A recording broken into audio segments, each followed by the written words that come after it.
and gentlemen, boys and girls, maids, mermaids, scallywags, pirates, and the rest of ya, sailing in from parts unknown, the funniest, friendliest, most magical pirate you'd ever want to meet, Captain Corbin! Ahoy, pirates! Captain Corbin here! Welcome to Captain Corbin's Cabin Fever Show.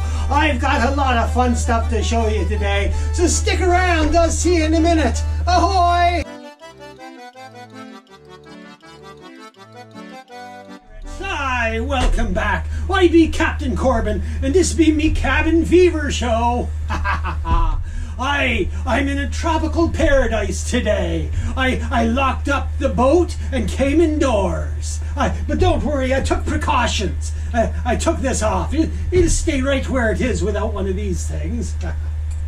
I'm actually kidding, of course. I be in me house imagining things. Are you using your imagination this week? Oh, it's a good time to do so. I've got some lovely stuff to show you and a wonderful book to read, so I hope you enjoy them. Now, I wanted to start by showing you my compass. This here compass is what we use aboard the ship to tell the different pirates the different parts of the boat. Because on a boat we have different funny names for the different parts of the ship. Let me explain. When you're standing on the ship facing forward day or night, port is on your left and starboard's on your right. Now, if you turned yourself around and you're facing out the stern, it's the opposite directions that you're going to have to learn. Then starboard's on your left and port's the other way. Aren't you glad we don't have a boating test today? Now, if you choose to climb the rigging to find the view that's best, eventually you'll find yourself up in the crow's nest. Heading now below deck, 'tis the hold you will find, where pirates play their card games. If you join them, they won't mind. North and south, east and west, the compass never lies. A pirate follows faithfully, and the crew all shouts, "Aye, aye!" Aye, that was fun. I wanted to show you something scary, though, too. Aye. Now, it's a skeleton key, and we pirates collect a lot of skeleton keys. Now this key isn't scary. It's a scaredy key. I tell you what I mean. I keep it nice and safe inside this glass jar. Now watch. I will scare it. You'll see what I mean. Watch. Yar! Ha! Did you see it jump, pirates? Did you see it jump? I do it again. Ah! It's a scaredy key. Rawr! I could scare it all day. Arr! Arr! Arr! Hold on, let me. Yar! Whoa! Wait! Stop pulling this thing. Okay, never mind. You saw nothing. Don't worry about that. That's. Don't look behind the curtain. That's all I'm saying. Well, let's read a pirate book and forget about that nonsense. Today's book be Pirate Pearl by Phoebe Gilman. And it's published by Scholastic, who I'd like to thank once again for allowing us to read their stories over the interweb net thing. You know what I'm talking about. Pirate Pearl. There we go. Maybe I just scooch a bit closer for you to see better. Captain Plunk and his crew were rough, rascally pirates, but they weren't the ones who sank the ship. No, Count Crumple and his crew did that. Yo-ho, the fools forgot their treasure, said Captain Plunk, pointing to something bobbing up and down in the ocean waves. He thought it was a chest full of precious pearls. There it is, the chest, and it's a precious pearl on the side. That makes me think it's full of pearls. Lovely treasure.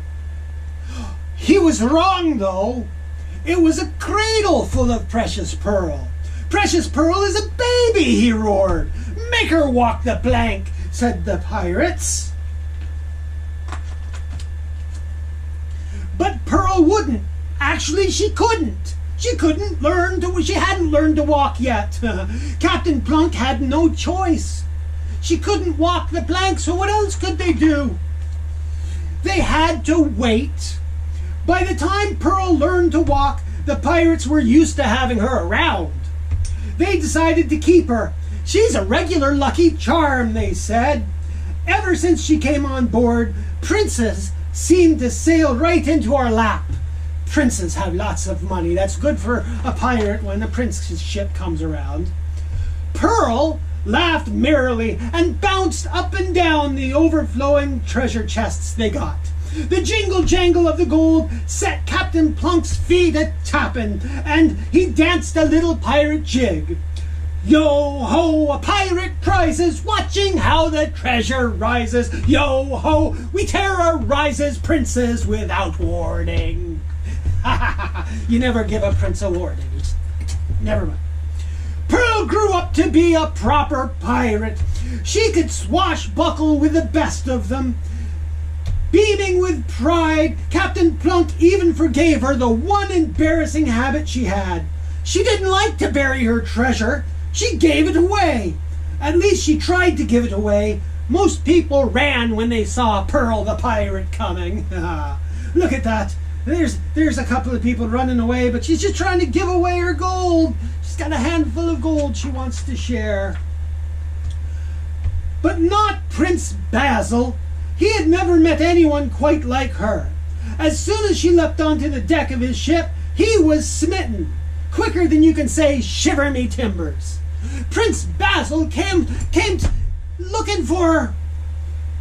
Pearl's trusty cutlass slashed the ruby buttons from his purple satin vest and flipped the royal crown off his head. I'll take that, she said, flashing a wicked pirate grin. Thank you very much. It's very lucky another prince came along for them to take their treasure. She's very polite, said the pirates. Captain Plunk, in case the prince hadn't noticed that she was polite. Hand over the rest of your treasure, Pearl ordered. But Prince Basil wouldn't. Actually, he couldn't. He had no treasure.